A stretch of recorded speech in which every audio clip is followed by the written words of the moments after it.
Hello everyone, তো আমার এই ডেলি ব্লগ তোমাদের কেমন লাগছে কমেন্টে জানিও। তো সকালে উঠে জলটা চেঞ্জ করে নিলাম ব্রেকফাস্ট দুধ আর কর্নফ্লেক্স দিয়ে।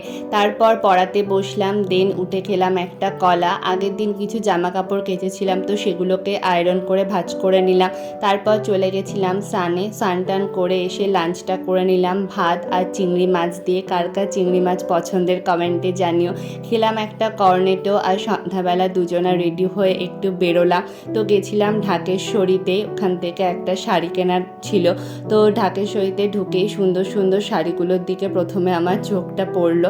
তারপর শাড়ি দেখতে বসলাম। তো শাড়ি দেখতে দেখতে ভিডিও করতে যথারীতি আমি ভুলে গেছি, একটু মনে পড়লো তাই কয়েকটা ক্লিপ নিয়েছিলাম।